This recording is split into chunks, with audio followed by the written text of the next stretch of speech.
opening statement.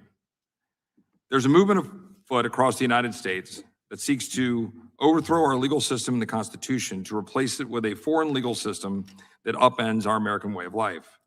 It seeks to replace these foundational elements of our constitutional order with Islamic law, known as Sharia. The principles of Sharia are at odds with the Constitution and the laws of the United States. As Sharia fails to include due process, treats non-Muslims as second-class citizens, and prescribes barbaric punishments. All the while, polygamy, misguided corporal punishment for perceived violations of Islam, and acts of violence and terrorism on behalf of Sharia are permitted by its adherents. Sharia encourages violence, silences dissent, rejects religious freedom, and subjugates women and children. Let's be clear. This is not about having the freedom of worshiping a religion of one's choosing, such as Islam, but forcing a foreign legal code that is incompatible with our laws and legal system that provides unwanted consequences to the American people. It's everything we've fought against for more than 250 years. Thomas Jefferson recognized this problem at the beginning of the 19th century when he confronted Islamists in the Barbary Wars to keep trade lanes open and end Islamic religious slavery. When envoys and future presidents, John Adams and Thomas Jefferson, inquired by what right the Islamic Barbary states preyed upon American shipping, enslaving both crews and passengers, America's two foremost envoys were told by Tripoli's ambassador, quote, "It was written in the Quran that all nations who should, quote, not have acknowledged their authority were sinners, that it was their right and duty to make war upon whoever they could find, and to make slaves of all they could take as prisoners, and that every Muslim who should be slain in battle was sure to go to paradise," end quote. While the rest is history, with American Marines victorious on the shores of Tripoli as their anthem rings, the American people, this Congress, must recognize the same issue our founders identified and defeated over 200 years ago. Islamists are forcing their legal code onto non-believers by violence or the threat of it by any means necessary. The same problem of radical Islam enforcing Sharia has reared its head in the 21st century, this time using different tactics to advance it across the United States. Some of you might think of Sharia as a 2010s buzzword. That is wrong. Over the last few years, efforts to impose Sharia on American communities have taken off, and nowhere more than in my home state of Texas. In 2024, members of a Plano mosque sought to create their own 402-acre Islamic enclave governed by Sharia within the state of Texas. It was called the East Plano Islamic Center, or EPIC. And thankfully, after advocacy by many in Texas, the Texas state government has currently stymied it from advancing. EPIC's leader, Yasser Qadi, is a prominent imam with a long history of involving himself in Islamist causes, openly expressing hatred for Jews and support for Holocaust denial ideas. Despite claims Qadi renounced his earlier extremism and anti-Semitism, in October 2016, Qadi offered a defense of the Taliban. And following the October 7th attacks by the terrorist group Hamas, in which over 1,200 Israelis were murdered, Qadi declared he had, quote, the luxury of bluntly saying, "I am not going to condemn the fight of an oppressed people," end quote. However, EPIC is only one example of Sharia taking root in Texas. Shadow Islamic courts have also proliferated. One Dallas tribunal, for example, purports to make final judgments on legal disputes according to Islamic jurisprudence, placing Sharia law above binding state and federal law. Both EPIC cities and Islamic tribunals are repugnant to the spirit of the Constitution, which guarantees religious freedom and confirms that federal law is supreme. We see further evidence of a Sharia movement with imams making concerning claims. For example, in a recent video posted on X this month, a Texas imam said the following: "Mamdani is victory. We didn't succeed to conquer Vienna by the sword for 200 years, and now it's 10% Muslims. We need to enlarge the Muslim population in America." Sheikh Ustad, an imam from EPIC Mosque in Texas, preaches regularly that jihad against the non-Muslims and martyrdom is the highest cause and reward in Islam, and he praises Hamas and other terror groups, espousing the following, quote, "My brothers and sisters, we are going to die anyway, so why don't we aim to die as a shaheed?" Shaheed is Arabic for witness, but used in Islamic context for martyrdom on behalf of Allah. All of this while the Muslim observing population in Texas has grown. For example, in 2000, there were 115,000 Muslims in Texas. In 2020, the most recent data available, it's estimated 313,000, a 172% jump, and it's much greater 5 years later. One can make the claim that not all devotees agree or enforce with Sharia, but no one can deny the increase of Muslim observers in Texas, many of whom likely harbor support for Sharia's tenets. Moreover, Texas ranks third among U.S. states in the number of mosques, with 224 counted in 2020 and estimated over 300 today. Let's look at immigration numbers from those who immigrate from Muslim-majority countries, many of whom have settled in Texas. Since 2002, after the September 11, 2001 terrorist attacks, the United States has issued 4.6 million green cards, or lawful permanent status, to nationals from Muslim-majority nations, allowing them to remain here indefinitely. Some of these countries include Afghanistan, Bangladesh, Cameroon, Egypt, Indonesia, Iran, Iraq, Jordan, Lebanon, Libya, Malaysia, Mauritania, Oman, Pakistan, Qatar, Saudi Arabia, Senegal, Sierra Leone, Somalia, and the list goes on and on. But put another way, there's been a 48% increase in green cards to these countries from 2002 to 2023 after 9/11. We must take a sobering look at our immigration policies to ensure we do not admit those who refuse to assimilate and try to establish their own legal code in contravention of our laws. All this is particularly true when one looks at Muslims in the United States' view of Sharia and in what capacity it should exist in our country. To give a nationwide perspective, a September 2024 survey discovered the following about United States Muslims. 50% favored Sharia blasphemy law, making it illegal to show a picture or cartoon of Muhammad. 46% were in favor of to form a Muslim political party. 39% supported broad application of Sharia in the United States. 33% wanted Islam declared as our national religion.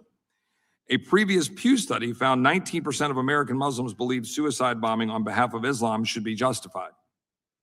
These results should be troubling to every American. Additionally, Islamists and groups who adhere to Sharia have tried to influence Texas' state education system to drill Sharia into young minds. The Middle East nation Qatar has been reported as Hamas's most important financial backer and foreign ally. Qatar has provided $1.8 billion to the terrorist group Hamas since 2012. During his first term in the White House, President Trump fired off a series of posts that cast Qatar as facilitating, quote, radical ideology. That same year, former United States officials raised concerns about Qatari support for terrorism. I don't know instances in which Qatar aggressively goes after terrorist finance networks of Hamas, Taliban, or Al-Qaeda, former Defense Secretary Robert Gates stated. Taken together, the U.S. arm of the Doha-based and Qatari state-supported Qatari Foundation, known as Qatar Foundation International, claims its goal is to promote and provide support for certifying, quote, teachers of Arabic in primary and or secondary K-12 public state-funded schools. In Texas, QFI has directly funded Arabic language and culture programs in several districts, raising questions about the content and implications of such foreign-backed curricula in public education. Here are examples. At the Menara Academy, a public charter school in Irving, Texas, QFI-supported activities have included classroom materials featuring maps of the Arab world that exclude Israel entirely, replacing it with Palestine. Austin Independent School District received a $100,000 grant from QFI to launch a new Arabic language and culture program, funding teacher salaries and curriculum development and instructional materials similar to what I just described. In 2015, Houston Independent School District obtained an $85,000 grant to perpetuate those curriculum. Texas A&M University has received over $197 million through the Qatar National Research Fund for research contracts, additional undisclosed funds estimated over $100 million routed through the Texas Engineering Experiment Station. In fact, it was just last year that A&M shuttered its Qatar campus, which was being funded by the Qatar Foundation after it faced significant concerns over foreign influence, national security risks, and geopolitical ties. This subversion should shock every American's conscience. To better illustrate how pervasive this movement of radical Islam and Sharia is in Texas, according to data compiled by the Middle East Forum, of the 8,000 plus Islamic nonprofit organizations in the United States, almost 650 or 10% are based in Texas. One of the major Islamic networks that operate in Texas is the Cubits, which is tied to various Muslim Brotherhood branches and Hamas. How about the Council on American Islamic Relations influence in Texas, an Islamist organization that actively associates with other Islamists and Sharia-supporting groups like Hamas and the Muslim Brotherhood. 3 months ago, Governor Abbott designated CAIR as a foreign terrorist and transnational criminal organization, and for good reason. CAIR is listed as an indicted co-conspirator in the 2007 Holy Land Foundation case, the largest terror financing prosecution in United States history, a case centered in Richardson, Texas. Additionally, Nabil Sadoun, a former Dallas resident and CAIR board member, was deported to Jordan in 2010 and denied re-entry after the U.S. government alleged he had lied on naturalization documents when he denied membership with Hamas and the Muslim Brotherhood. These examples underscore CAIR's network of spreading Sharia across Texas and the rest of the country. I'll end with one more example in Texas. In September, video footage surfaced of an imam in Houston going to convenience stores in Houston, threatening to occupy if the presumed Muslim store owners did not stop selling haram products, alcohol, pork, lottery tickets, and other prohibited items under Sharia. While some may attribute this as a non-issue or benign, can any of my colleagues point to individuals of other faiths whose tenets demand this type of force? Not opinion, but force of subservience to it. The overtaking by Sharia isn't limited to Texas, it's the entire West. An Islamic cleric from New Jersey said of Muslims overtaking the electoral system, mayors, school boards, and local communities, quote, "Where is Mecca now? It's coming. Change is coming to America. And what is Allah saying? You are the best of nations. You're better than everybody else. Let's work toward that. Let's work toward a Muslim mayor." This should be a stark warning to all Americans in all 50 states. If Texas falls, so does the nation. These efforts to undermine the Constitution and demonstrate political Islam have only been worsened by an unchecked immigration system that admitted Sharia adherence into our borders. Europe gives us a clear example of what will happen if we don't close the door on Sharia now. In England and Wales, more than 85 Sharia courts operate as a parallel Islamic government, depriving women of the rights they are entitled to under British law. This year, the United Arab Emirates announced that it will end all support for Emirati students studying in the UK because of fears that students will be exposed to and join the Muslim Brotherhood, where the UAE has declared a terrorist organization, but the UK has not. As recent as last March, supporters of Sharia and other Islamists have signaled their desire to advance jihad to other nations.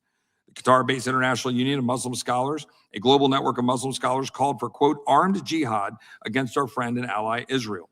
You might think the Sharia crisis is only in foreign countries or has not yet arrived in the United States, but it is here. Now is the time to protect every American's right to freely practice their own faith and defend the supremacy of other shared political system.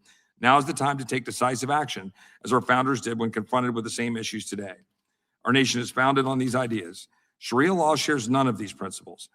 By its Arabic definition, it is a law, one pushed in our country for too long. It has no place in American government. Not now or ever. With that, I will now recognize the ranking member, Ms. Scanlon, for her opening statement. Thank you, Chairman Roy, and thank you to our witnesses for being here today.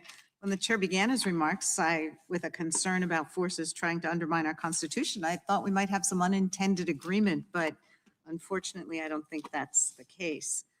I can't think of anything more un-American than for members of Congress to be stoking fear and suspicion against fellow Americans or anyone else on the explicit basis of their religious beliefs. No matter what hysterical rhetoric we hear from our Republican colleagues, our Constitution is clear.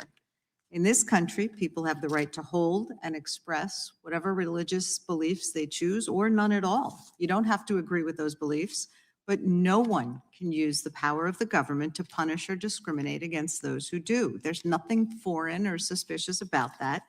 In fact, there's nothing more American.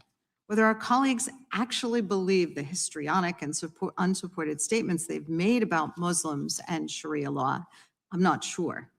But it does appear that today's hearing is the most recent expression of a cynical political ploy driven by the Texas Republican primary, where early voting starts in a week, and federal, state, and local candidates are trying to outdo one another with anti-Sharia, anti-Muslim sentiment in order to score political points. In the words of one Texas Republican political strategist, the Muslim community is the boogeyman for this cycle. It seems the pretext for all this bluster is a proposed real estate development in the Dallas suburbs led by the area's growing Muslim population, but there's no evidence it has anything to do with imposing Sharia law on non-believers of Islam. And there's no evidence it's a Sharia compound, as Texas Republicans have alleged. The Trump Justice Department itself closed an investigation into the development, finding no basis for any violation of fair housing laws. As with so many things Republicans bring to this committee, there's just no there there. But their view seems to be, as long as they can scapegoat someone or something for political gain, who cares, right? And it's entirely clear they don't care at all whether fellow Americans or others end up as collateral damage to the anti-Muslim hatred and fear that's being stoked. In addition, this hearing appears designed to support unconstitutional legislation. Last October, Chairman Roy introduced H.R. 5722, a bill that requires the government to, among other things, deny any immigration benefit, visa, immigration relief, or admission to the United States to any foreign national who adheres to Sharia law. It similarly directs the government to remove any foreign national already here if the government determines that the person is an adherent of Sharia law. This kind of government discrimination based purely on a person's religious beliefs, not actions, is a blatant violation of the First Amendment's free exercise and free speech guarantees. And to the extent that this bill implicitly favors Christianity or another faith over Islam by singling out Islam for government disfavor, could violate both the spirit and the letter of the Establishment Clause. By banning an adherent of Sharia law from the country, the bill essentially targets any observant Muslim for government discrimination. Sharia is concerned with guiding individual personal religious observance, not shaping national law. Just as other belief systems guide the adherents of those faiths, Sharia guides Muslims in how to pray, dress, eat, or fast, and includes rules about marriage, divorce, and the raising of children. So to say that an adherent of Sharia law should be excluded or removed from the country is to say that all Muslims should be excluded or removed from the country because of their religious beliefs and observances. It goes against everything that America stands for, and we need look no further for confirmation of that than one of our founding fathers, Thomas Jefferson. In his autobiography, Jefferson wrote about what he considered one of his proudest achievements, the drafting of the Virginia Statute for Religious Freedom of 1786, a precursor to our First Amendment. He affirmed that religious freedom was meant to encompass within the mantle of its protection people of every denomination. In addition to expressing the fundamentally American belief in the right to freely practice one's religion and to prevent the government from favoring one religion over another, Jefferson's writings specifically reference, among other faiths, believers in Islam, illustrating that from our republic's earliest days, Muslims were intended to be included within the fabric of American life. The kind of demagoguery that this hearing represents is unbecoming of this subcommittee as one that is dedicated to the Constitution and unbecoming of members of Congress. Our attention should be focused on the Trump administration's repeated attacks on our constitutional order and on Americans' rights, including the rights to free speech, a free press, to peaceably assemble, to petition the government for redress of grievances. We shouldn't be furthering ugly Islamophobia and justifying a blatantly unconstitutional bill. It's shameful and it's un-American. I yield back. I will now recognize the ranking member, Mr. Raskin, for his opening statement. Kindly, Mr. Chairman, and thanks to the witnesses for joining us today. We live in a country so great that we don't need the anti-Sharia and anti-Muslim legislation our friends are proposing today, because our Constitution already forbids theocratic imposition and establishment of any kind at all, whether it's Christian white nationalism expressed in compulsory Ten Commandments displays, an Orthodox Jewish set-aside school district in New York, or any effort to replace secular public law with a religious sectarian code, whether that's Sharia law, the Analects of Confucius, the Torah, or anything else. So this completely unnecessary hearing, another distraction from the administration's cover-up of the Epstein files and the continuing brutal violation of people's constitutional rights in Minneapolis, is a wonderful opportunity to remind ourselves why our Constitution has 3 essential religion clauses and why they do all of the work that people are talking about doing today. The Establishment Clause, the Free Exercise Clause, and the clause guaranteeing no religious tests for public office. And if you take time to study them, they will dispel all the anxieties stirred up by legislation and agitation like this. Anything legitimate that our colleagues want to say about preventing the imposition of Sharia law in America is already accomplished by the Establishment Clause. So everybody can rest easy with Thomas Jefferson's wall of separation between church and state that he identified in his famous letter to the Danbury Baptists. Let's say someone proposes that all public schools and government offices should post the core principles of Sharia law, which I don't know what they are exactly, and I looked online and there were like 4 or 5 different versions, but let's take one which said protecting religion, life, family, intellect, property, and wealth. Another one said protecting honesty, trustworthiness, mercy, humility, moderation, and honoring promises. But whatever it is if somebody said, we want to put Muslim Sharia law up in all the schools and all the government buildings, we would know very quickly how to deal with that because we're not writing on a blank slate. In fact, we're in something of a furor over the laws compelling the posting of the 10 Commandments right now that were recently passed in Louisiana and Texas, but the Supreme Court already struck down such 10 Commandment laws in 1980, more than 45 years ago, in a case called Stone versus Graham, as a plain violation of the Establishment Clause, which forbids governmental endorsement of any religious text or any religious doctrine.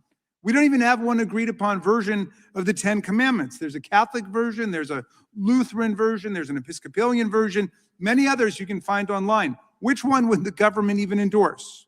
Well, we've got members of this body who vehemently denounce Sharia law, but also agree with Louisiana and Texas that we should be posting the 10 Commandments of some particular sectarian variety up in the schools. When this came up last Congress, there were members of the Oversight Committee who said we should not only be putting the 10 Commandments up in public schools, but in Congress and all public buildings. I told them the 10 Commandments have been doing fine for millennia without an endorsement by the Freedom Caucus in the House of Representatives. One guy told me, well, you know, the 10 Commandments are the basis for the Bill of Rights. I was kind of confused because, you know, there are 10 in each one, but I said, let's test the proposition. The first commandment says, thou shalt have no other God before me. The First Amendment says Congress law respecting an establishment of religion. So I don't think the First Commandment dictates the First Amendment. They wanted to go to the floor and have an up or down vote on the 10 Commandments. I said, if we're going to vote on the 10 Commandments in 2025, we should vote on each commandment separately. And you shouldn't be allowed to vote on any commandment you yourself have ever violated. That would make more sense. In any event, this is res judicata. It's a closed case. The government cannot endorse Muslim law, Jewish law, Christian law, Methodist law, Baptist law, none of it. So we don't need a special anti-Sharia law or a special anti-Sharia caucus. The First Amendment already takes care of it. Well, anything illegitimate or discriminatory that our colleagues would want to selectively impose on Muslims is conversely a violation of the Free Exercise Clause and also forbidden by the Constitution. Muslims afraid that Congress might actually impose one of these anti-Sharia bills, and of course they're just introduced for political purposes. I don't think they have any delusions that they're going to pass Congress. But if you were afraid of that, all you would have to do is read the case law to understand why that can't be done. Check out, for example, a case with the wonderful name Church of Lukumi Babalu I versus City of Hialeah in 1992, where the city of Hialeah in Florida selectively banned animal rituals and sacrifice by people practicing the Santeria religion. And the Supreme Court shrewdly said, look, if you want to have general laws that apply to every religion and to every citizen that ban certain kinds of animal slaughter as cruel or unusual or particularly harmful, then you can do it. But you can't pass a law that targets a specific religion. Justice Kennedy called it religious gerrymandering. So I don't know, Mr. Chairman, about the East Plano Islamic Center, which sounds like a compound with a mosque and some residential and some restaurants and so on. And of course, those kinds of religious compounds exist all across America, whether we're talking about the Amish, the Mennonites, Catholics, Jews, you name it, lots of those exist. But they do violate a separate principle if the government actually clothes them with secular power. So I would agree with you, if they're giving them the power to set up their own police force, their own school system, that would violate the Supreme Court's decision in a case called Kiris Joel, Village School District versus Kumet. That was 1994, where New York created a separate public school district for members of the Satmar Hasidic Jewish religion in upstate New York. And the Supreme Court said, no, you can't endow a religious group with secular power. So if that's going on there, then I'm with you. But if it's not going on, then it's just a compound. And if they own the property, it's private property and they bought it, why would we want to mess around with that? That sounds like you're just vilifying and demonizing people because you don't like their religion, and I know you wouldn't do that. And let me just say, finally, to uniquely blockade members of a particular religion, here Islam, from participating in government or politics, the kind of thing you do hear from people calling for Ilhan Omar to be expelled from Congress or deported from the country, that plainly violates Article 6, Clause 3 of the Constitution, which says no religious test shall ever be required as a qualification to any office or public trust under the United States. So let's repose some of our faith and trust in the founders of the Constitution. The Establishment Clause, the Free Exercise Clause, the ban on religious tests for public office, they've been working pretty well for America. I think they take care of every single thing that anybody's talking about in this hearing. And I do think we'd be much better off getting back to the work of the country right now, trying to deal with the runaway problem of inflation, or to deal with the problem of the continuing administration cover-up of the Epstein files. Any of those, I think, would be a little more valuable, although I've got to say, as a washed-up professor of constitutional law, I do welcome the opportunity to remind people about the First Amendment. I yield back to you, Chairman Roy. I thank the ranking member for his opening statement, and without objection, all other opening statements will be included in the record, and we will now introduce today's witnesses. First, Mr. Stephen Gelé. Mr. Gelé is the chairman of the Pelican Institute for Public Policy, a nonprofit organization that works to reduce barriers to opportunity in Louisiana. He's also a partner at the law firm of Bivalacqua, Gelé, and Ellis in New Orleans. Mr. Robert Spencer. Mr. Spencer is a Shulman Fellow at the David Horowitz Freedom Center, a nonprofit organization that advocates for free societies. He's authored 32 books on Islam and jihadism. Ms. Krista Schild. Ms. Schild is the Texas director for the RARE Foundation, a grassroots organization that advocates for American values. She has volunteered for decades for causes that serve vulnerable populations, particularly women and girls. Finally, Professor Somin. Professor Somin is a professor of law at the Antonin Scalia Law School at George Mason University. His research focuses on constitutional law, property law, democratic theory, federalism, and migration. We thank our witnesses for appearing today, and we'll begin by swearing you in. Would you please rise and raise your right hand? Do you swear or affirm under penalty of perjury that the testimony you are about to give is true and correct to the best of your knowledge, information, and beliefs, so help you God? Let the record reflect that the witnesses have answered in the affirmative. Thank you, and you please may be seated. Please know that your written testimony will be entered into the record in its entirety. Accordingly, we ask that you summarize your testimony in 5 minutes. I'll also remind each of you to turn the microphone on in front of you so that everybody can hear and it'll be inserted in the record. Mr. Gelé, you may begin with your 5 minutes. Is the microphone on? And now it's on. Okay. Thank you, Chairman Roy, Ranking Member Scanlon, and members of the subcommittee for inviting me here today to discuss the phenomena of alternative Sharia law-based institutions, why the enforcement by American courts of decrees issued by such institutions would be inconsistent with the fundamental rights guaranteed by the United States Constitution, and potential legal remedies to prevent such violation of fundamental constitutional rights. I'm an attorney practicing in the state of Louisiana for over 32 years.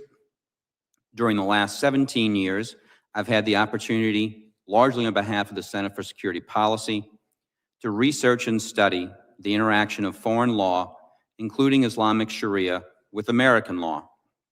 The interaction of foreign law with American law in American courts arises in 4 contexts: the enforcement of foreign judgments by American courts via comity, the application of foreign law in American courts through conflicts of law, the enforcement of choice of law clauses in contracts, the enforcement of forum selection clauses in contracts, the enforcement of arbitration clauses in contracts, and the transfer of lawsuits to foreign jurisdictions under the doctrine of forum nonconvenience. In all of these contexts, American courts and even American law enforcement could be called upon to enforce foreign law, even though the enforcement of foreign law would violate fundamental rights guaranteed by the United States Constitution. I've studied the numerous occasions in which foreign discordant law, including Sharia, has been litigated before American courts. Although the vast majority of foreign law applications are routine and do not violate American constitutional norms, over the past half-century, the number of cases adjudicating the application of discordant foreign law in American state courts, including through arbitrations, has steadily increased.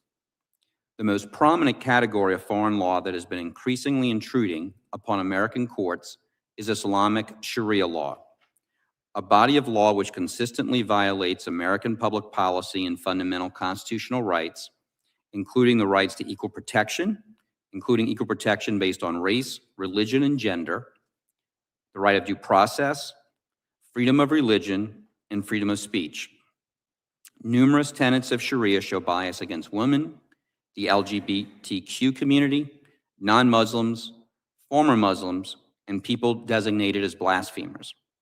Courts in dozens of Muslim-majority nations and some non-Muslim nations currently apply Sharia.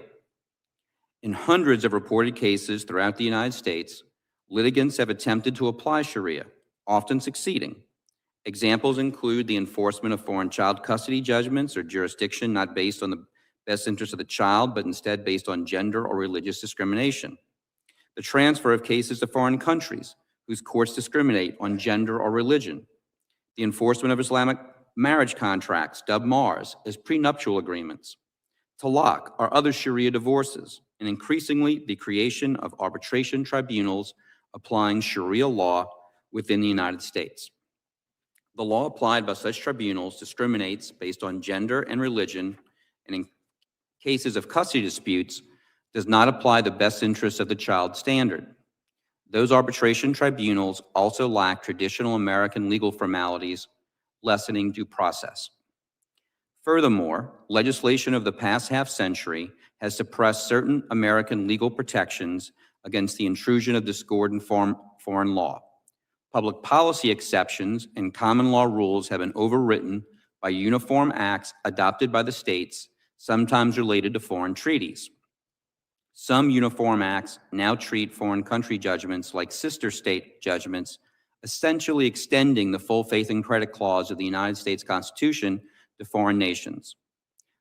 Moreover, the U.S. Court of Appeals for the Ninth Circuit has explicitly held that foreign court orders are not subject to the constraints of American constitutional law.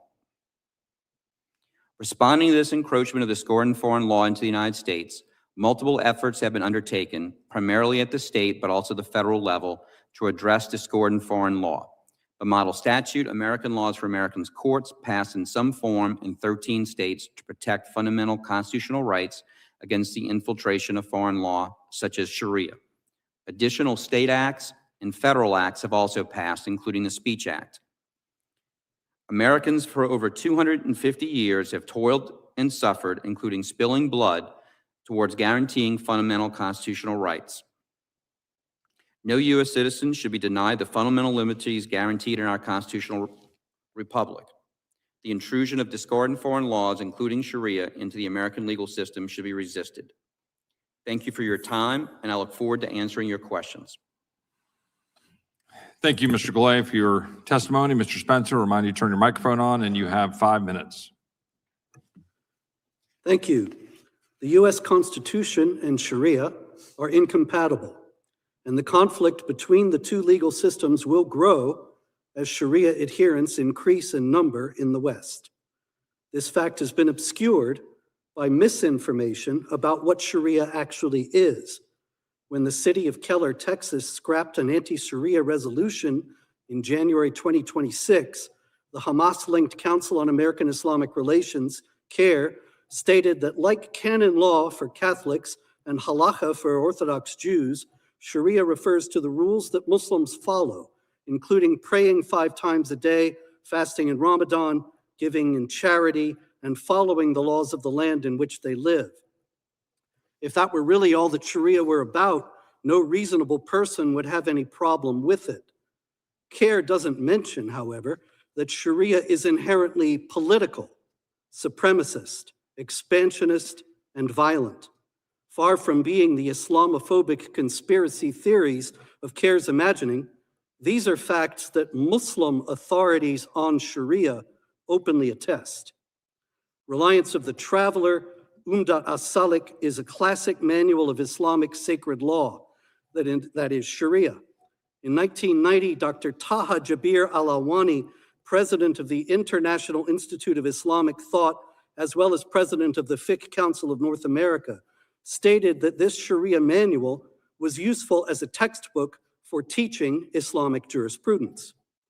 The most prestigious institution of Islamic learning in the world, Al-Azhar in Cairo, stated in 1991 that the same manual of Sharia conforms to the practice and faith of the Orthodox Sunni community. We read in this same guide to Sharia that jihad means war against non-Muslims and that it is a communal obligation upon the Muslim community. The object of this war is to establish the hegemony of Sharia over the conquered land. For non-Muslims, this means an institutionalized, highly codified second-class status that denies them basic rights. Non-Muslims living under Sharia must pay the non-Muslim poll tax, jizya, that is specified in the Quran, verse 929. This religion-based tax is designed to indicate, as the renowned Islamic scholar Ibn Kathir explained, that the non-Muslims who are paying it are disgraced, humiliated, and belittled. The non-Muslims in this state of disgrace and humiliation are not allowed to build new houses of worship or repair old ones, so their communities are in a perpetual state of decline. They are forbidden to make any public display of their religion. They're relegated to the most menial jobs in society, for they are forbidden to hold authority over Muslims. If they say anything critical about Islam, Muhammad, or the Quran, they're liable to be put to death. From all this, it is clear that Sharia is not simply Muslim personal religious law. On the contrary, Sharia-based legal and civic institutions are contrary to America's founding principles and violate federal law and the Constitution in numerous particulars. The death penalty for mentioning what Reliance of the Traveler terms as something impermissible about Allah, the Prophet, or Islam, that is blasphemy, is directly at variance with First Amendment freedom of speech protections. The Islamic imperative to establish the hegemony of Sharia as the law of the land, as in today in the Islamic Republic of Iran, Afghanistan, and elsewhere, is obviously at variance with the First Amendment principle of non-establishment of a religion. Even in its personal aspects, Sharia does contradict US law. The Quran states that a man should beat a woman from whom he fears disobedience. That's chapter 4, verse 34. Domestic violence is a crime in US law, but it is not a crime under Sharia. And we have the example of what happened in Britain. Britain began establishing Sharia courts several years ago with the understanding that cases that came under the purview of British criminal law would be referred to the British criminal courts. Instead, the Muslim Arbitration Tribunal on its website urged the Crown Prosecution Service to reconsider bringing criminal charges against Muslim men who'd been accused of domestic violence. And as this is in the Quran, the same thing would happen here. As Sharia is considered divine law, those Muslims who adhere to it always consider that it takes precedence over the laws of the land. Moreover, emigration to a new land to bring Sharia to it is also an Islamic imperative. The Quran in chapter 4, verse 100 promises a reward from Allah to those who emigrate for the sake of Allah, which means for the purpose of bringing Sharia to a non-Muslim land. Thank you. Thank you, Mr. Spencer. Appreciate your testimony. Ms. Schild, again, remind you to turn your microphone on, and you have 5 minutes. Thank you, Mr. Chairman, distinguished members of Congress. I'm Krista Schild, the Texas State Director for Rare Foundation USA. I stand before you from deep love for America, our Constitution, and the religious liberties it guarantees every citizen. As a Christian who cherishes this nation, I fiercely defend its founding principles of freedom, equality, and self-governance. On September 11th, 2001, as an American Airlines flight attendant, I watched the second plane slam into the tower. My heart sank. The world changed in that moment. Freedom itself was under siege. After 9/11, we believed the war was far away. Our brave military went overseas to fight. We thought we were safe, but we were tragically wrong. A planned invasion took root, concealed and deliberate. Foreign and Islamic terror-tied networks quietly infiltrated every layer of Texas life while we looked away. I travel across Texas listening to communities. Residents tell me their neighborhoods are becoming unrecognizable. Streets once familiar now echo with foreign calls to prayer that drown out church bells. Sons who fought these very forces abroad return to find their hometowns starting to resemble the Middle East that they risked their lives to defend us against. Texas is ground zero for the Islamic conquest of America. We are deep into a 1,400-year Islamic immigration conquest pattern, a patient, relentless strategy of settlement, infiltration, and eventual dominance.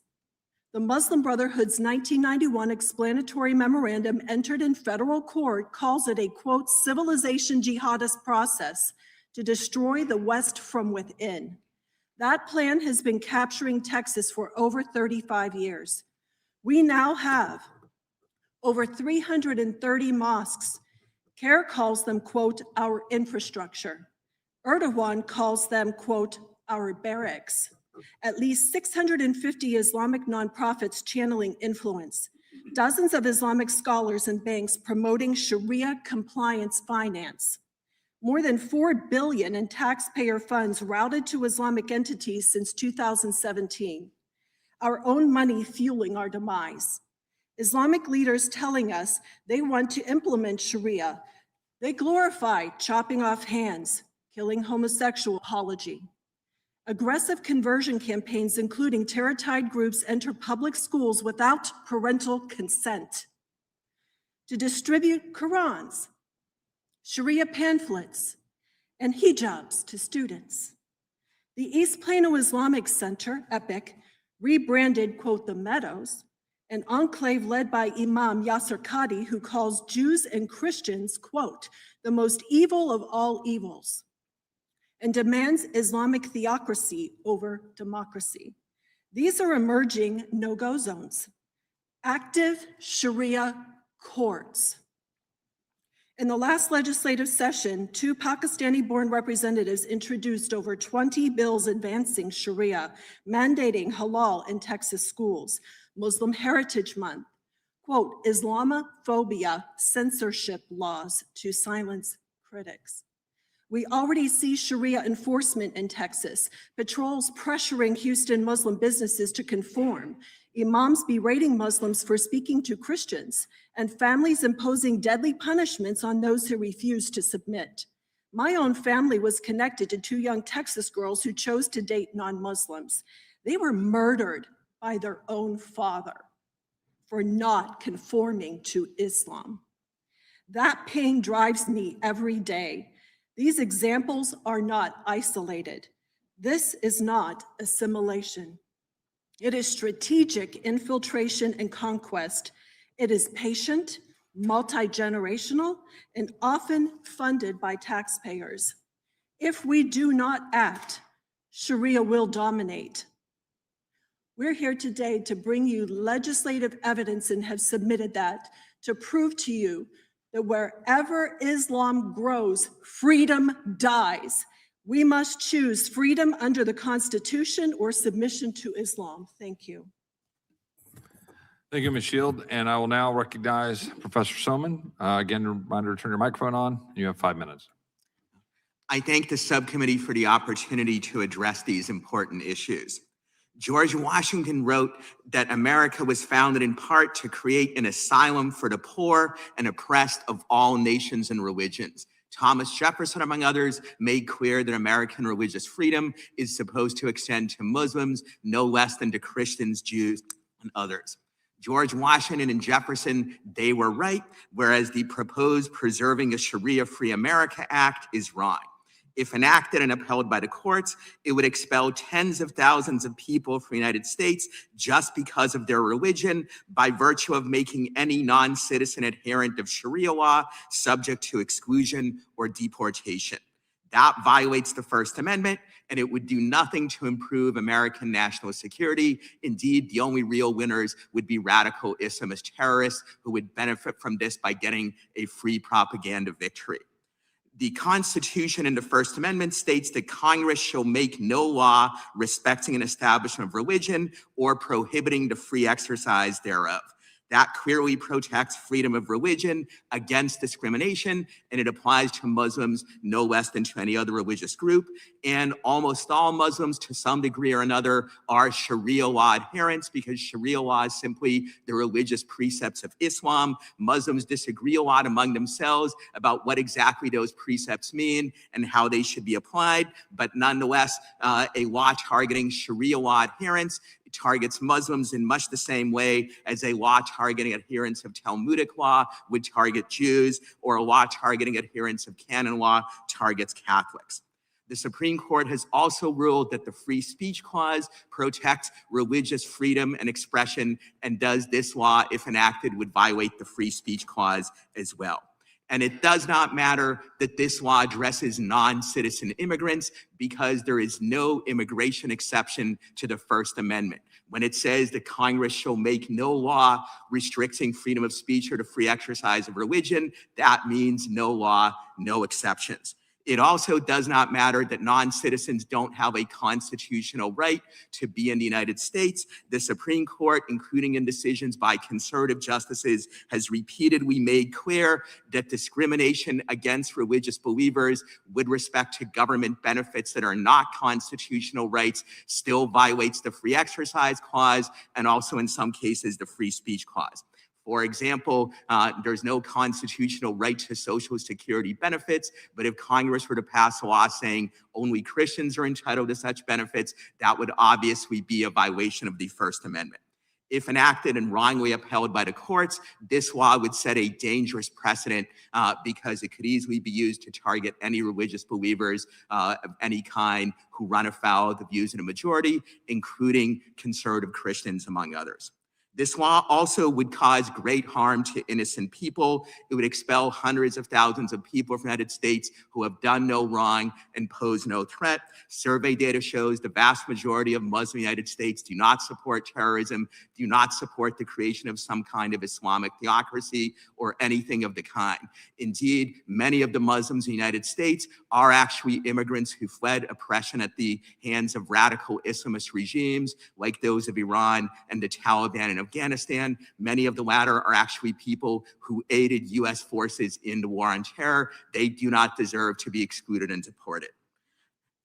In addition, if this were to pass and again be upheld wrongly, it would actually help radical Islamist terrorists waging war against the United States. When President Trump in his first term enacted his much more limited anti-Muslim travel ban, the Islamic terrorist group ISIS hailed it as, quote, the blessed ban, because they knew it would help their terrorist recruitment by feeding their propaganda to the effect that the United States and the West generally are enemies of all Muslims. We should not give a gift to the terrorists, and we should not damage ourselves by expelling hundreds of thousands of people who are productively contributing to our economy and society and have done no wrong other than perhaps have religious beliefs that some people do not like. It is true that some Muslims, like some Christians, Jews, and others, may have awful views on various issues, but mass expulsion and discrimination is not the answer to any problems that might pose. We should instead simply enforce the religious freedom provisions of our Constitution and other relevant laws banning terrorism or violence or the like. In sum, this law is unconstitutional. If enacted, it would cause great harm, and therefore, this subcommittee would do well to reject it out of hand. Thank you. Thank you, Professor Somin. We will now proceed under the 5-minute rule with questions. Without objection, Mr. Biggs, a member of the Judiciary Committee, will be permitted to participate in today's hearing for the purpose of questioning the witness if a member yields him time for that purpose. And with that, the chair recognizes the gentleman from Missouri, Mr. Onder, for 5 minutes. Thank you, Mr. Chairman. I yield my time to Representative Biggs. Thank the gentleman. Mr. Biggs. Thank you, Mr. Chairman. Thank you, Mr. Honor, for yielding time. So I'm curious, Professor, you familiar with a case called Reynolds versus United States, 1879 case? I am, yes. I think you must be, because part of your rationale on page 6 of your statement seems to go right along with the rationale of the original Reynolds case, which was that belief versus practice. Belief okay, practice not necessarily okay, right? You would agree with that, right? I'm looking at page 6, your line that says, many aspects of Sharia law govern such issues as prayer, fasting, and dietary restrictions apply to religious behaviors. You would say that stuff's okay, protected, even under Reynolds, right? Certainly free exercise of religion includes. So you would agree that praying, fasting, dietary restrictions, that's A-okay under Reynolds, right? So I do not think Reynolds gives the government a general power to ban prayer, fasting, and so on. No, it does That's not. right, and I agree with that, right? But in that particular case, the court said polygamy is dame. It is bad. You cannot practice polygamy anymore. You remember that? I do. Yeah. And so now I want to go to you, Mr. Gelé. Let's just talk about some of the practices that seem to be broad in this idea of Sharia, because Sharia is an expansive term here. So I'm looking, and it says here that where Sharia is, and this is on page 1 of your statement, the enforcement of foreign child custody judgments, that's coming into America, and we're relying on Sharia interpretations from other places. Is that accurate? Yes, there's been numerous cases in which child custody judgments from either Islamic countries or even non-Islamic countries that have Sharia courts. How does that square with Reynolds, for that, where you have a distinction between religious practices and behavior? And here we have Sharia determining actual child custody issues, totally irrespective of religious practices. How is that square with Reynolds? Well, clearly, Reynolds would allow the government to regulate child custody, whether or not the child custody rules were favored or disfavored by a religion. However, there is a lack in our law of addressing comity of foreign judgments and the constitutionality of the process by which those foreign courts reach their judgments. There's even a Ninth Circuit case, the Nauco case, where the Ninth Circuit explicitly said that you can't do a constitutional analysis on a foreign judgment. So under current law, it appears as though foreign courts can do things that our courts would never imagine doing, would clearly violate constitutional rights, and those judgments are being brought here. Those judgments are being, on many occasions, enforced. Yeah, and they would be inconsistent with American jurisprudence, but somehow we're incorporating some foreign jurisprudence into ours. And so now I'll go to you, Mr. Spencer, for just a sec here. On page 2 of your statement, you point out that the Quran states a man should beat a woman from whom he fears disobedience. Domestic violence is a behavior as opposed to a belief, but in the Sharia system, it seems to be a belief. Yeah, it's certainly a belief. You can't have something in the Quran and have Muslims say that they're against it if they are going to be believing, observant Muslims.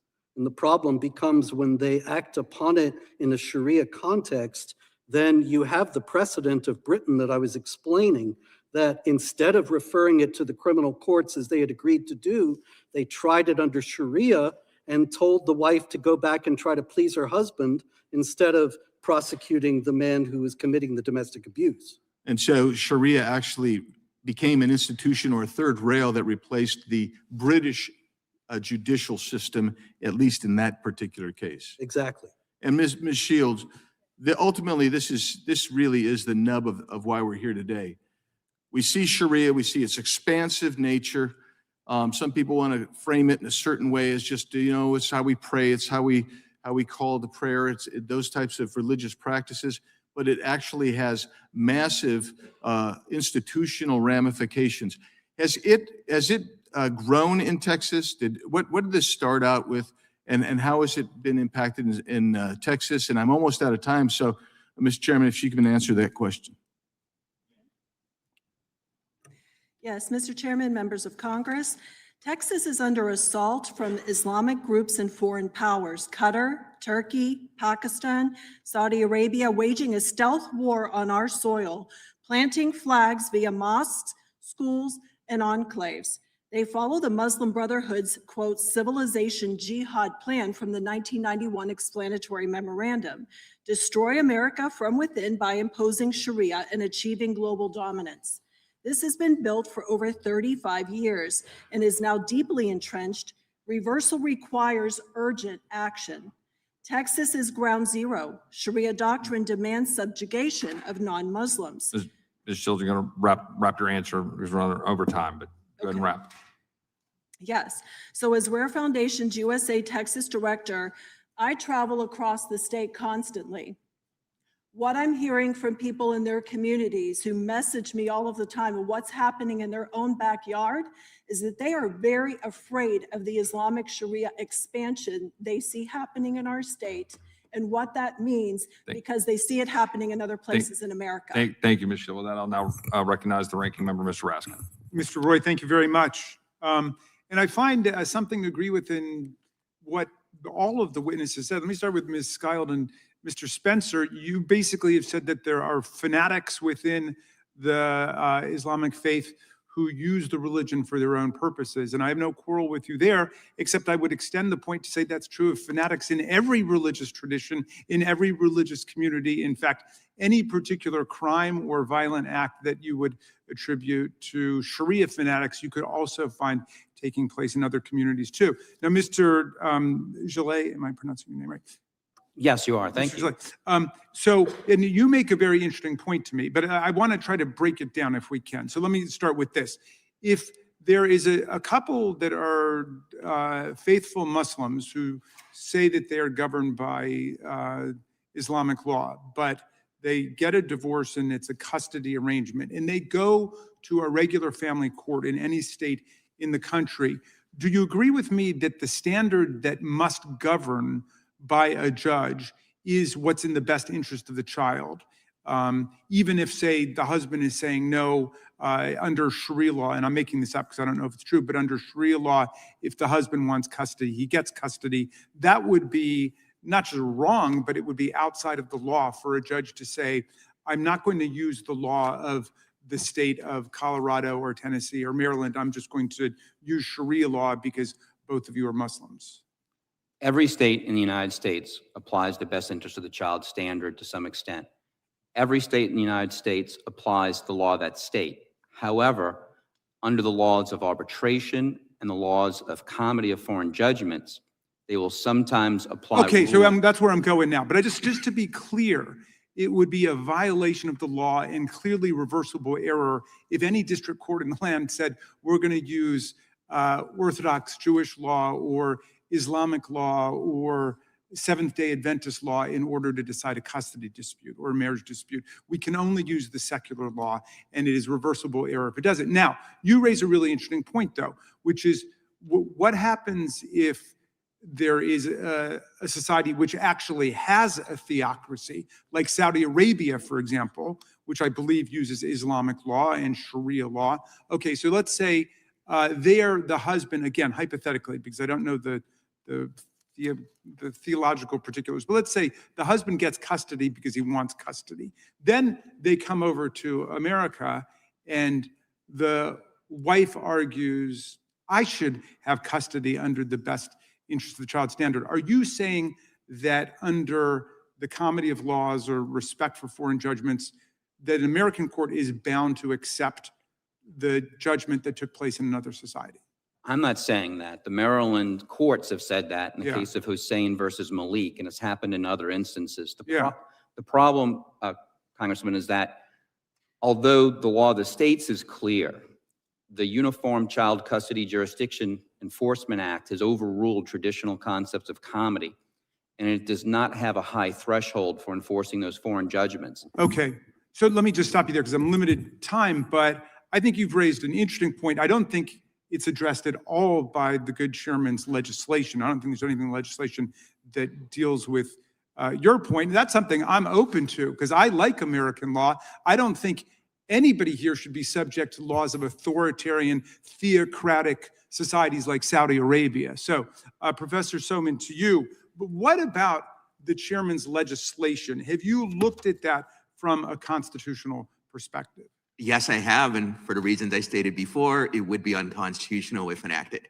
And you say that because you believe that, you believe the language, the text, you're an originalist, you're a textualist, you're the Cato Institute, you believe the language of the First Amendment says, Congress shall make no law respecting the establishment of religion or prohibiting the free exercise thereof. Therefore, if we said we're not going to allow Sharia followers in the country, we're not going to allow fundamentalist Mormons in the country because they believe in plural marriage too, we're not going to believe anybody who believes in something that's at odds with our beliefs in the country, you're saying that that would violate the First Amendment. Yes, it would, and the Supreme Court, including in decisions by conservative justices, has repeatedly stated that discrimination on the basis of religion with respect to government benefits is unconstitutional. All right, let me ask you one final thing, okay? So within Orthodox Judaism, there's a process called the get, which is that the couple may get a secular divorce, but if the husband doesn't dispense this religious document called a get, the woman can never get remarried again within Orthodox Judaism. And there was an effort when I was in the Maryland legislature to say, well, we are going to say that you can't get a secular divorce if you're not going to grant the woman this religious certificate or get. And I just had to oppose it because it was conditioning a secular good on a religious act. And I wonder if you think I did the right thing there. These guys are schmucks. They're not giving the women the get, but the women can get remarried in secular court if they want to. They just can't do it within the religious courts. Yes, I agree with you. Orthodox Jews can recognize or not recognize these divorces as they choose within their religious community. But as far as secular law in the United States is concerned, the law that matters is the law of the state of Maryland in that case, or whatever state they happen to be in. Thank you for your patience, Mr. Chairman. I yield back. Thank the ranking member. I now recognize the gentleman from California, Mr. McClintock, for 5 minutes. Well, my thoughts are along a similar line. We're talking about two very different things, compulsory and voluntary. Democrats are correct that Jefferson believed in religious liberty, which is the voluntary adoption by an individual of religious beliefs and religious expression and religious practice, and that is protected under our First Amendment. That's something fundamentally different from the compulsory imposition of religious practice on those who are not accepting of those beliefs. And indeed, Jefferson made the point in one of his letters that every religion proclaims itself as the one true religion. And how is anybody going to be able to sort through all that and find out the one true religion for themselves if we don't allow the airing of all of those differences and allow people the freedom to discuss and to debate them? So our Constitution protects not only religious liberty, it protects civil liberty as well. You've got the right to your religion. You don't have the right to impose it on others. You've got the right to extol or criticize a religion for its teachings or beliefs. Do any of our panelists disagree with that? Okay, if somebody wants to adopt the Muslim religion and abide by its practices in their personal lives, they have the right to do so. Does anybody disagree with that? Okay, if somebody wants to enter into a contract with someone who also adopts these practices, as long as those terms don't violate the civil law, they have a right to do so. Does anybody disagree with that one? Representative, I would not agree with that in the case of child custody, of arbitration of child custody. Could you explain that a little bit further? Sure. There's some states allow, particularly Texas, allows the arbitration of child custody. Other states have just banned it, like New York.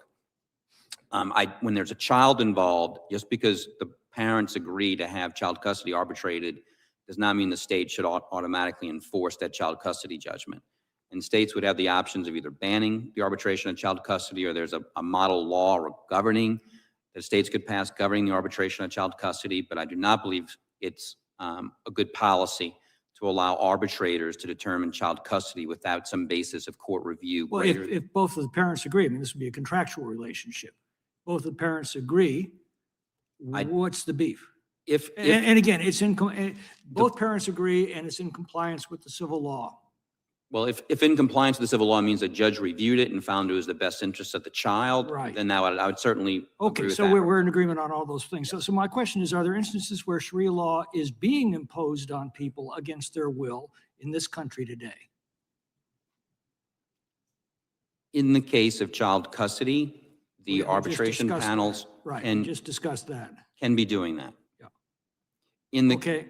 and that could both be through foreign judgments or through Okay, arbitration. Are you aware of any proposals to enact laws that would assist in imposing Sharia law on others or giving it precedence over our own civil law? Anyone?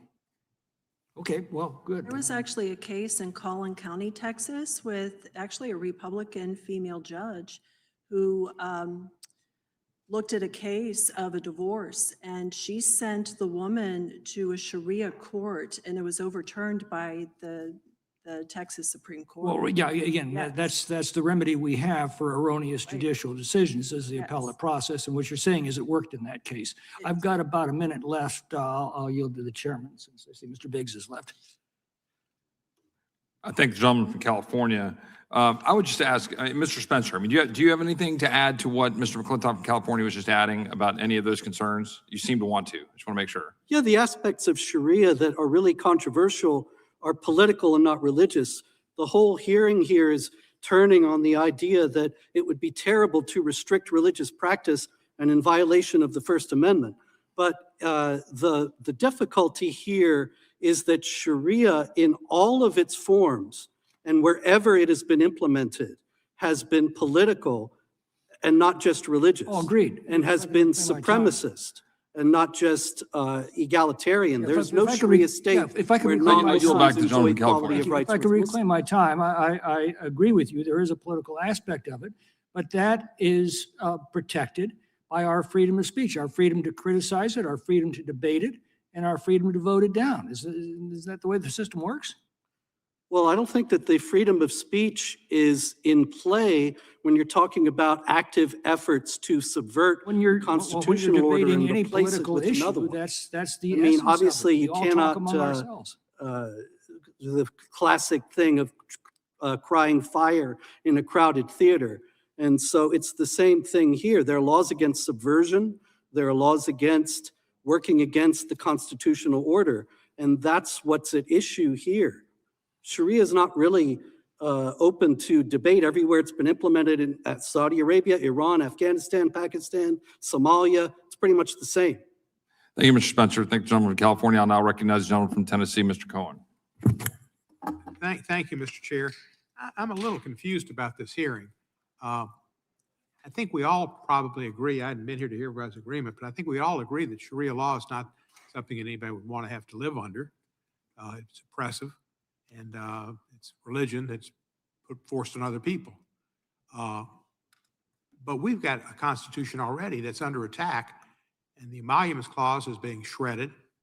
The pardons power is being abused in such a way that it's people question whether we even should have a pardon power because it's not being used for the reasons by which it was put in the Constitution for unusual cases where justice wasn't served, et cetera. And it's being used as a transactional event. And we're talking about Sharia law. We've got so much to deal with, Mr. Chairman, with our Constitution and protecting it. The First Amendment, the Fourth Amendment was going on in Minnesota, murdering of citizens on the streets, murdering, shooting people in the back 10 times, shooting a woman in the face, not rendering aid to either one of them, not allowing doctors to render aid to them, watching them die. And those are constitutional problems. And we're talking about Sharia law. I mean, this is not really relevant to this committee and what's going on in America today. There's so much we could be dealing with concerning the Constitution and protecting America. White Christian nationalist ideology has been put forward. One of the gentlemen here said something about, what was it, the certain, it might have been you, Mr. Spencer, something that the group put forward as their plan for the future, some publication or some ideology. Did you mention that?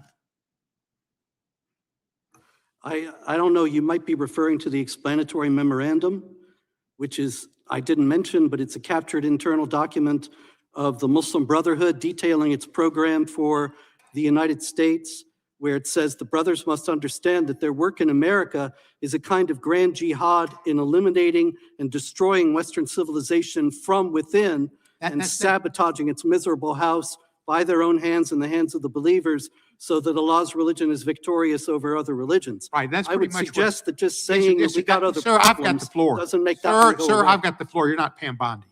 Sorry? I say, I've got the floor. You're not Pam Bondi, you know, really. What? That's what I was getting at. And what you're talking about sounds like a Middle Eastern version of Project 2025, another type of manifesto to take over and do all these things and to control our government and to turn it around on its head. We should be looking at Project 2025 and what they plan to do to this country and what they're doing to this country. This is not the country that Jefferson would have known, not the country I've known, not the country that I think our Constitution foresaw, and none of this seems relevant. And it seems like Will the gentleman kindly yield? yes, sir, please. Thank you to the distinguished gentleman from Tennessee. There was a mass murderer in Norway who went on an anti-Muslim rampage and killed 69 people. You'll recall his name was Anders Breivik. And he denounced Norwegian politicians as failing to defend the country against the Muslim takeover. And I raise it because I want to introduce this article from the New York Times. He invoked your work, Mr. Spencer. You're probably aware of that. You probably know about this New York Times article that he frequently quoted Robert Spencer, who operates the Jihad Watch website. All of which goes to, I think, demonstrate the point I was making before, that fanatics can take up any ideology, religious or secular, and use it to commit horrific crimes, all of which to me would suggest that all of us should be careful about whether we're speaking up for general principles like the separation of church and state and against religious fanaticism of every kind, or whether we're trying to demonize and vilify a particular group. I don't know if you have any response. Well, yeah, in to that terms New of York Times demonizing and vilifying, obviously this would be an example of it because Anders Breivik quoted me, yes. He actually quoted a documentary that I was in. And so every time my name was mentioned as speaking, it's listed as one of the times he mentioned. And then they say, oh, he mentioned him 100 times or something. Anything about the But, massacre fact is itself? that Anything about the massacre He of all the also innocent quoted people? Barack Obama. Okay, He quoted leaving John F. aside the Kennedy. quotations, do He you have any quoted thoughts many, about many the people. massacre of the people? And he actually took issue with me for not counseling violence. And so to bring this up really is tantamount to saying that Elizabeth Warren is Okay. responsible for the Dayton mass murders because the mass murderer Okay. invoked her name. Mr. Chairman, and I think praised Mr. her. Cohen's time is up. I'd like to enter this New York Times article Without objection. into the record. Killings in Norway spotlight anti-Muslim thought in the U.S. And I yield back. Without the balance of my objection, time. thanks, thank you, Mr. Cohen. And now I'll recognize my friend from North Carolina, Mr. Harris.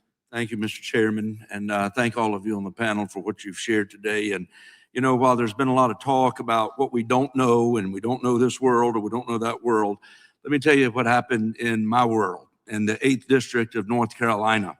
This past year, in late 2025, the FBI, in coordination with local law enforcement, arrested an 18-year-old in Mint Hill, North Carolina, who was plotting to carry out a deadly New Year's Eve attack in support of ISIS.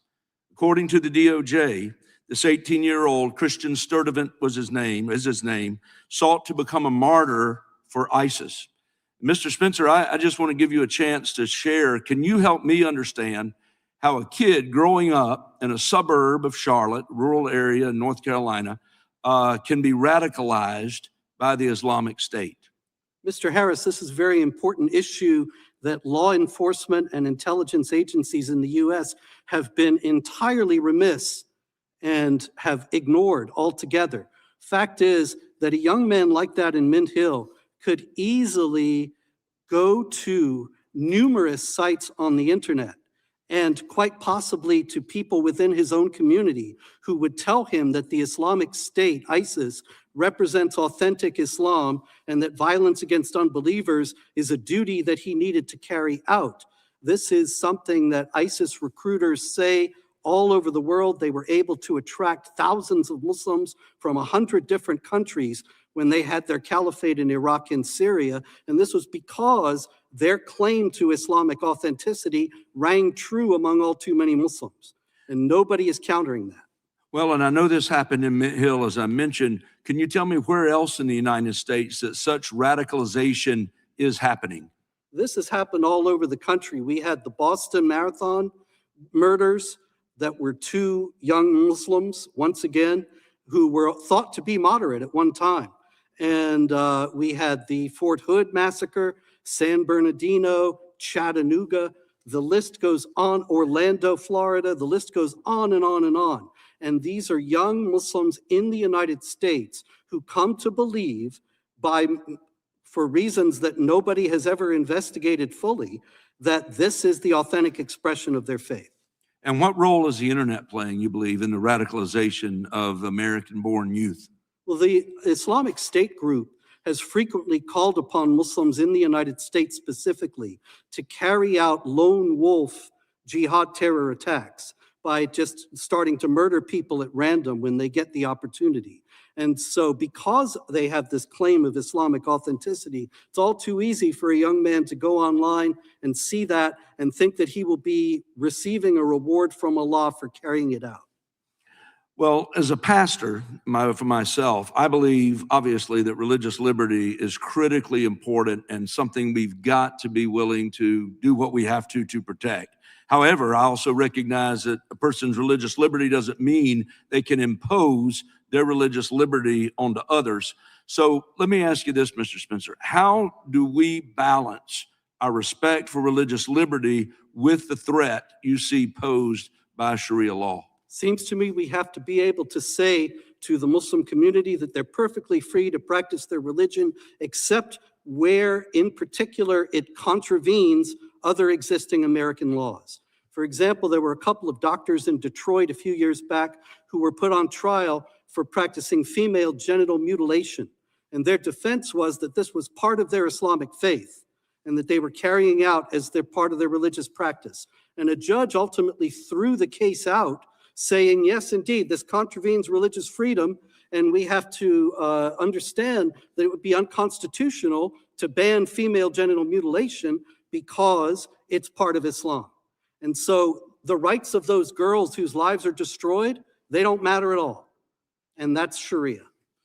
Well, and one thing in just the last 40 seconds that concerns me is the creation of these Islamic tribunals that seek to mediate disputes between Muslims and bind Muslims in the United States to Sharia law. We've seen them popping up in cities like Dallas, which led Governor Abbott to request law enforcement officials to investigate these entities. And Mr. Gelé, in just the last 15 seconds, would Sharia law-based institutions such as these potentially violate federal law? And if so, how so? They would probably not violate federal law, that is particularly a statute, but what they would do is in some of their rulings, that their rulings were enforced by civil courts, such as the courts in Texas, as Texas law would currently suggest, then that would violate certainly American constitutional liberties, including due process, equal protection, freedom of speech, and freedom of religion. Okay, thank you, sir. I'm out of time. I yield back, Mr. Chairman. I thank the gentleman from North Carolina. I'll now recognize the ranking member, Ms. Scanlon, for her 5 minutes of questions. Thank you. It's been an interesting discussion of one religious minority attempting to impose its beliefs on the general population, which of course would violate the First Amendment. And I think that our colleague, Mr. Cohen, did raise an interesting point about the greatest danger perhaps lying not with Sharia law, but with white Christian nationalism, which is very different than patriotic Americans who happen to be Christian, but the white Christian nationalist movement, which is embodied in the Heritage Foundation's Project 2025 manifesto. I mean, which we've seen over the last year, the Trump administration has embraced, both by putting people who drafted that document into the administration, but also by implementing its plans. And I just run through a few of them. The plan calls for a total abortion ban, which is not something that people of all faiths believe in. including the overturning of FDA approval for mifepristone and restricting access to contraception. These beliefs seek to reverse LGBTQ plus equality, including same-sex marriage, and making it very difficult for people to access gender-affirming care. The policy promotes a very narrow definition of family as a married mother and father, often portraying single motherhood as an aspect or a cause of social decay. It proposes, and the Trump administration has moved to abolish the Department of Education, promoting school privatization through vouchers and trying to fund private religious schools. With respect to civil service, we've seen the moves to reclassify tens of thousands of nonpartisan federal civil servants and replace them with political appointees willing to swear allegiance to this particular ideology. And impacts on the environment, et cetera. There's a whole host of ways here in which this particular ideology has been embedded in our government in recent times, despite the fact that it does pose a threat to underlying constitutional values, other people's religious beliefs. So I think that keeps coming to mind as we have this conversation about having the respect for religious liberty and people being free to practice their own religion, but they're not supposed to be imposing their own religion on others. Professor Somin, can you speak for the benefit of my Republican colleagues? Can you explain how the First Amendment's Free Exercise Clause and the Free Establishment Clause work together to prohibit the government from imposing one group of Americans' religious views on another? Sure, absolutely. So certainly the Free Exercise Clause prevents direct coercion of religion of any kind, forcing people to engage in religious practices that they don't want to engage in.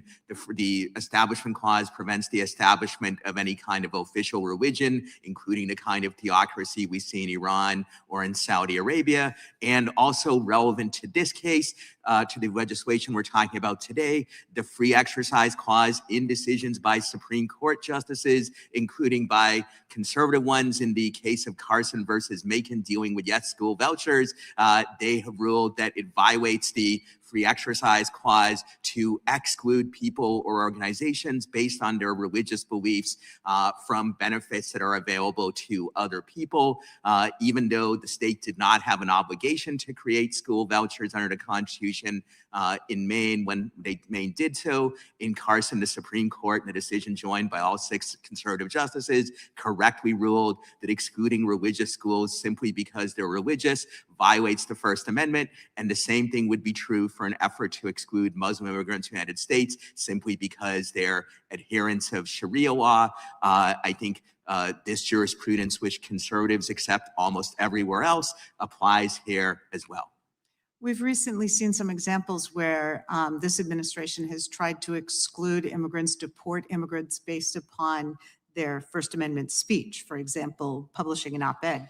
Can you talk about why, under the First Amendment, the government can't deport non-citizens simply because of their religious views? Sure. I described this in my written testimony, but the basic idea is that there is no immigration exception to the First Amendment, and that the rights protected by the First Amendment apply to non-citizens on our territory, no less than the citizens, and courts several times over the last year have ruled against the Trump administration's campaign of speech-based deportations, and rightly so. And I would just yield 25 seconds to Mr. Raskin. I actually have a UC request, Mr. Chairman, if that's okay. Sure. This is 18 U.S. Code 116, Section C, and this is banning female genital mutilation in America. And it says it shall not be a defense to a prosecution under this section that female genital mutilation is required as a matter of religion, custom, or tradition. So I don't know the judge that Mr. Spencer is referring to, but that's why we have appellate courts if somebody actually allowed it in plain contravention of the statute. Without objection. I will now recognize my colleague and friend, the gentleman from Texas, Mr. Gill. Thank you, Mr. Chairman. Thank you for for holding this hearing and for very boldly and clearly speaking about this. This is an issue that I hear all the time from my constituents in North Texas who are concerned about the rise of radical Islam in Texas. And I want to thank the witnesses for being here as well. Got a few questions, and I want to start with you, Mr. Somin. Can you tell me what percentage of U.S. Muslims believe that Sharia law should be implemented in the United States? So I'm not aware of survey data on that specific question. However, Well, I can tell you it's 39%. 39% of Muslims in the United States want Sharia law implemented in the next 20 years. Do you know what percentage of Muslims in the United States support the formation of a Muslim political party? again, I'm not familiar with survey data on that particular question. Number is 46%. Do a couple more. Do you know what percentage of Muslims in the United States support making it illegal to show a picture of the cartoon of the Prophet Muhammad? So as with the other questions, a lot depends on the wording and the sample, and I would want to see the details of the 50%. methodology here. That's a lot. Let's do one more. Do you know what percentage of Muslims in the United States believe that Islam should be declared as our national religion? Once again, I would want to look at the methodology of the survey, the question. 33%. This is from a survey conducted by the Heritage Foundation in 2024. In September of 2024, it was published on October 6th, 2024. I got two more for you. Do you know what percentage of American Muslims believe that Israel does not have a right to exist as a Jewish homeland?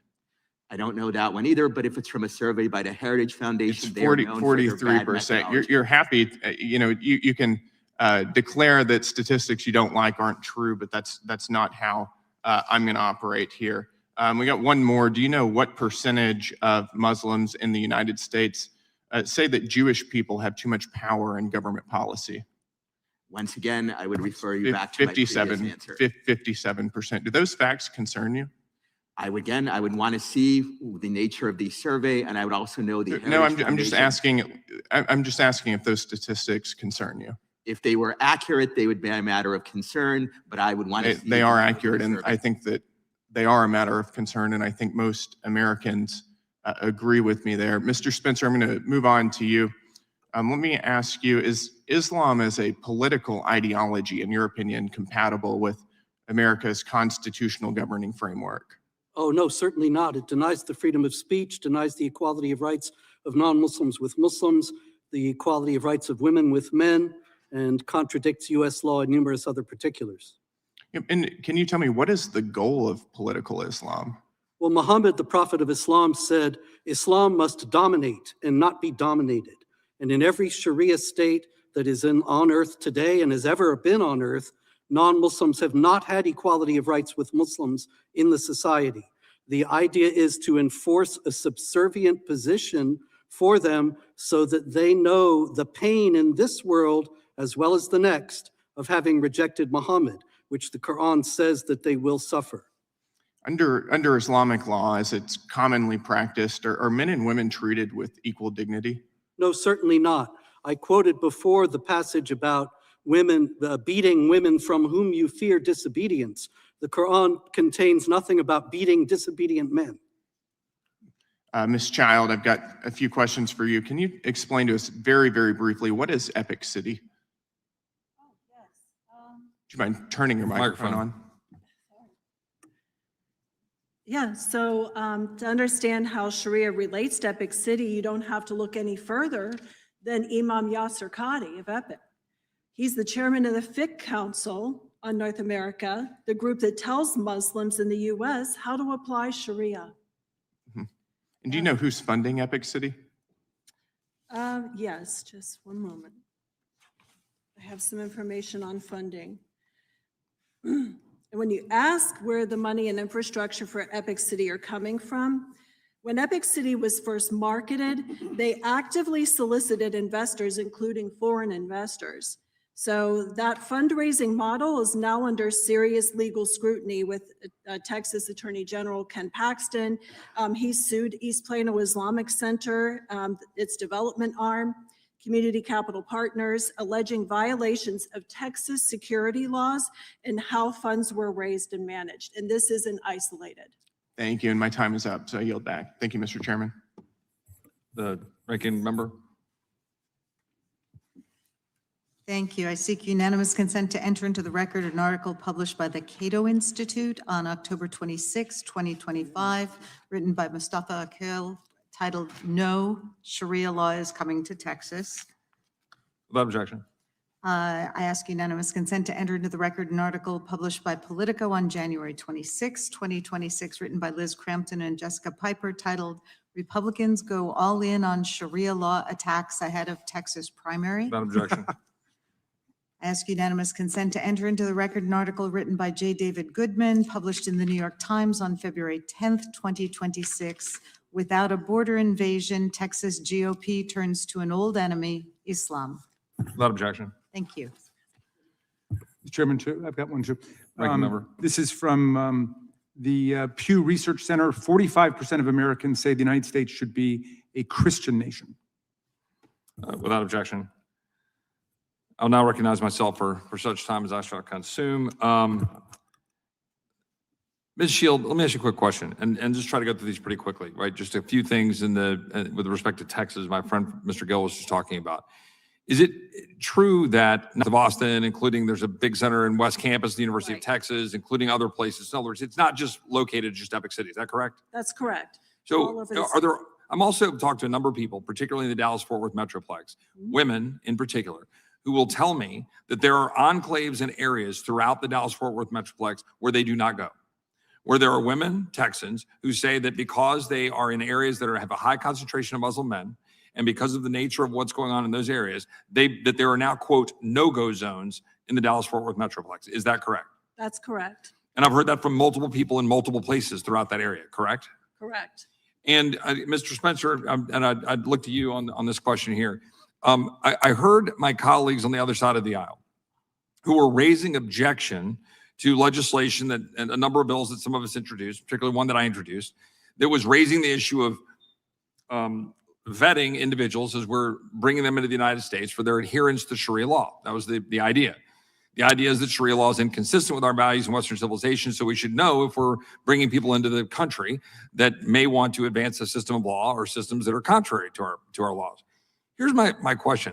In doing so, my colleagues acknowledged and said that that would mean that Muslims generally would be in fear of deportation or inability to be brought into the country. Does that not suggest that there's a recognition that Sharia law is central to most of the Muslim population throughout the world and those that come to the United States? It would seem as if they're aware of that, yes. And is that true? Is Yes. Sharia law central to most Muslims throughout the world? Absolutely. Sharia is considered divine law, and thus it takes precedence over all other legal systems. In areas of the Muslim world where it is not fully implemented, such as Egypt or Syria, other countries, it still has a tremendous cultural influence, such that elements of it are often enforced by individuals or groups where the government doesn't do so. And is it not true also that there are some 50 plus countries throughout the world in which Sharia is either entirely the law or central to the law in a mixture of its religious implementation, but also its civil? Yes, that's right. There are 57 members of the Organization of Islamic Cooperation, 56 nations, and the Palestinian Authority. Is it also not true that when we're talking about the advance of the Islam population, or the population of Muslims that adhere to Islam in this country, that it is not also true that there is significant funding by groups and organizations to push that, including Sharia, into the United States? Oh, there's no doubt whatsoever. You have, for example, Prince Al-Walid bin Talal from Saudi Arabia, who has spent millions and millions of dollars in funding universities such as Georgetown, where they have now the Prince Al-Walid Center for Muslim Christian Understanding that is designed essentially to whitewash Islam, jihad, and Sharia and present a version of these things that are designed to foster complacency. Also have the government of Qatar doing the same thing on an even larger. In addition to these countries, in addition to foreign funding, there are organizations such as CARE and other organizations that are designed to implement and advance the existence of Sharia and the advance of Islamism in the United States. Is that true? Oh, certainly. Omar Ahmed, the co-founder of CARE, has been on record saying the Quran should be the only law of the land. He has denied saying this, but the original reporter stuck by her story. Ibrahim Hooper of CARE, the famous spokesman for the organization, said that he wanted to see the government of the United States become Islamic sometime in the future. And this is something that is clear from all of CARE's actions. And would it be safe to say that the goal of those organizations and the Muslim Brotherhood, as my friend Mr. Gill said, also from Texas, that the goal of those organizations in advancing Islamist movement in the United States, that the goal is for the Western hemisphere, for the Western civilization, the United States and Texas as ground zero to become Islamic? Oh, there's no doubt about it. That's very clear from the explanatory memorandum of the Muslim Brotherhood, saying that the goal is that Allah's religion is victorious over other religions. And they're working toward eliminating and destroying Western civilization from within. And all the non-Muslim apologists for Sharia that we see are indications of how successful that effort has been. One last question. I'm over my time, then I'll recognize the gentlelady from Wyoming. Is that not inherently political and not just missional? In other words, not just saying, hey, we would like people to know Allah and to know the teachings of Muhammad and Islam, as much as a Christian might want to advance the mission of Christ, but that it is political in ideology and in effect. There's no doubt whatsoever. This is all about political power. Nihad Awad, the executive director of CARE, has made that quite clear in repeated statements speaking about increasing the number of Muslim congressmen, getting Muslim senators, and increasing Muslim political power on that basis. I thank the gentleman. I will now recognize the gentlelady from Wyoming. Thank you, and thank you all for being here today. In August 2025, an Austrian court issued a ruling confirming an arbitration award based explicitly on Islamic Sharia law. In the specific case, a contract was signed by two men that mandated that an arbitration tribunal would resolve conflicts based on Sharia law. The arbitration tribunal, after a conflict arose, later decided against one of the two men and forced him to pay $320,000, and the decision was upheld by the Vienna Regional Court for Civil Matters. The European Center for Law and Justice highlights examples in Europe where Sharia law has been legally applied, including in Greece, where under the 1923 Treaty of Lausanne, citizens who are Muslims and residents in Western Thrace have used Sharia law as a parallel legal system for private law. We know that has also happened here in America, and Mr. Gelé, I'd like to turn to you. Across parts of Europe and more limited context in the United States, we have learned that there are a number of so-called Sharia-based tribunals that purport to resolve family and other civil disputes using Sharia-centric principles. To your knowledge, how far back have some of these tribunals been permitted to operate in the United States and across Europe? Across Europe, I can't speak to as well. Across the United States, they've existed for at least several decades. Certainly, the number of cases that they've been handling appears to be increasing, and that increasing appears to be accelerating. One of the difficulties in monitoring this is that typically only appellate court decisions are reported. Right. So you would only truly find out about it if there was an arbitration, if the arbitration award was challenged in a district court. Sometimes those are reported, but normally it'd only be reported if the appeal then went up to an appellate court. So it's very hard to get good data. Well, could you explain the process by which a family dispute, for example, may be resolved in a Sharia law applied setting in contrast to what we would expect to see in an American family court proceeding? Sure. Typically, you would begin with an Islamic mar, which is an Islamic marriage contract. That contract would be signed normally before the marriage. Then during the marriage, if a dispute arose between the couple, they would then, one of them would approach the Sharia tribunal, typically an imam, sometimes an attorney, sometimes not.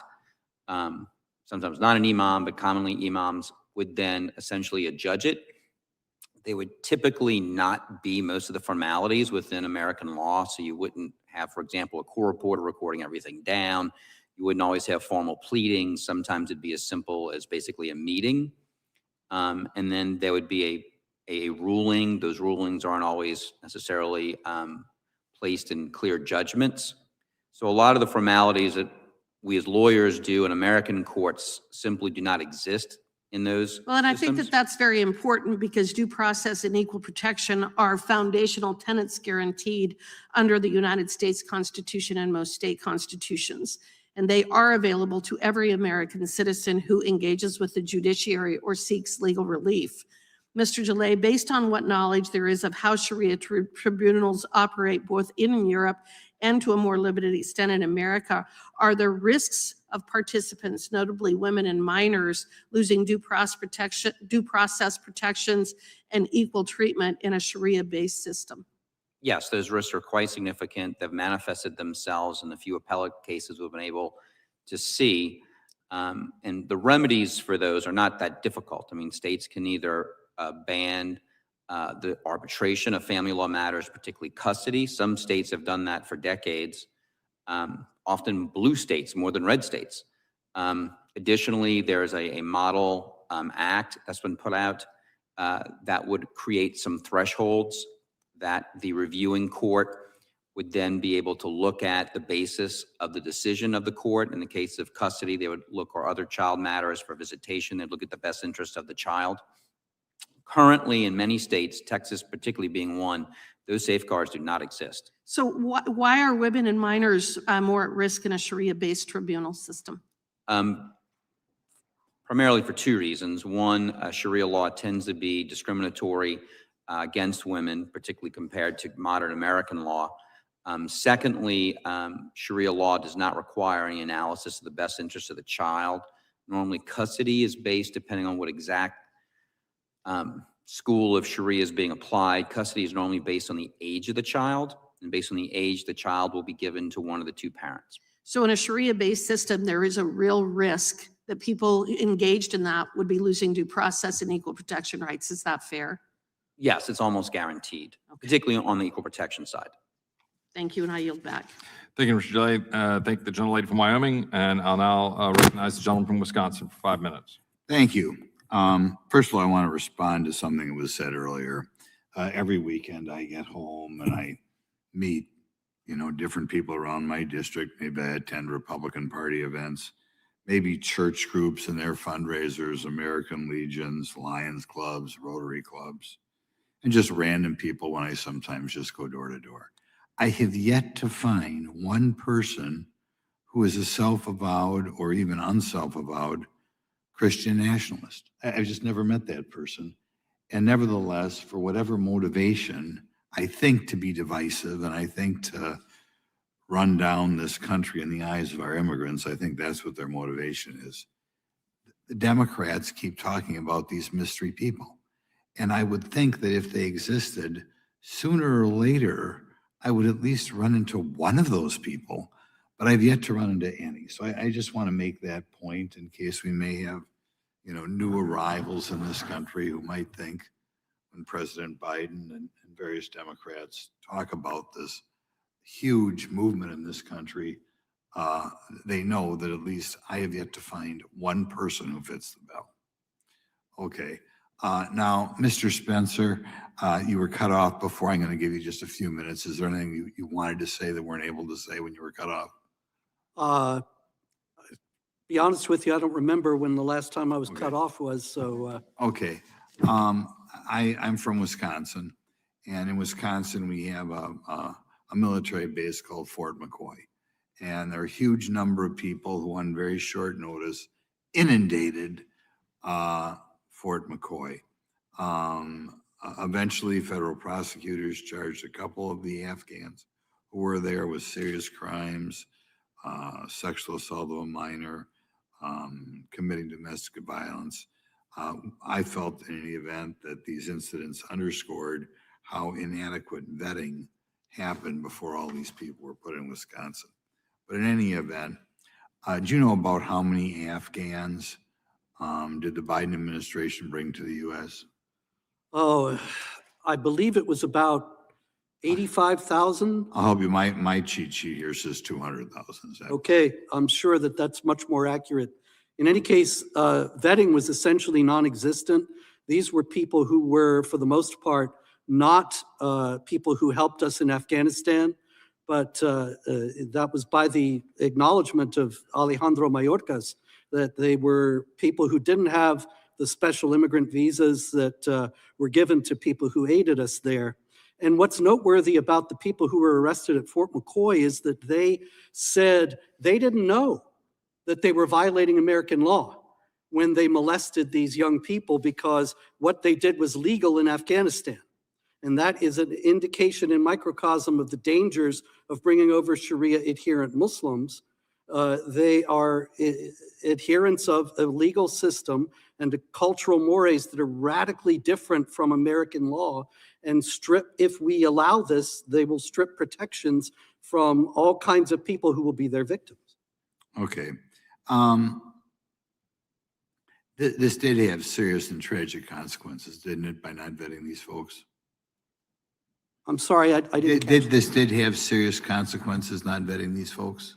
Absolutely. Well, that's one example is the Afghans who were arrested at Fort McCoy, but there's also the fact that ISIS, as well as the Taliban and Al-Qaeda, are quite active in Afghanistan.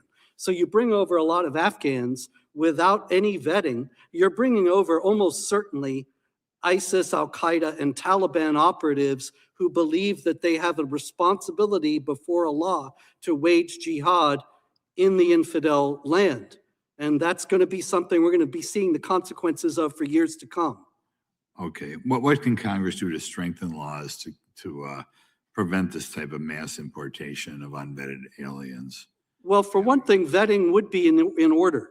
And that needs to be intelligent and thorough, comprehensive vetting. That is not just, are you a member of a terrorist group, which is what it's been for years, but something, questions that are much more specific that will tease out attitudes and then make it a deportable offense to lie when you're answering these questions. Okay. Any one of the three of you on the right side of me, are we right now actively tracking instances of Sharia law and the patterns of places where it's most prevalent? If I Google it, am I going to find something on that? To my knowledge, the United States government is not doing that whatsoever. The Center for Security Policy attempted that a couple of decades ago, basically looking through Louisiana appellate cases. They're able to find dozens upon dozens. I've been trying to monitor it. It is very difficult to monitor because first of all, arbitration tribunals are not reported. Most district court cases are not reported at the state level. And properly using the search engines to tease out the cases at the state appellate level is tricky. The gentleman's over his time. Did the other two want to quickly answer that question since he addressed all three of you? But just quickly, do you know anything additional to add? That's exactly what I was going to say, that Okay. the U.S. government's not doing this. I think the gentleman from Wisconsin. Thanks. Might wind up getting results they don't want. Exactly. Well, I thank the gentleman from Wisconsin for his question. I thank the witnesses. Thank you for your participation. This concludes today's hearing, and we thank you. Without objection, all members will have 5 legislative days to submit additional written questions for the or for the witnesses or additional materials for the record. Without objection, this hearing is adjourned. One here story, Ms. Hageman. Yes, I do. Senator.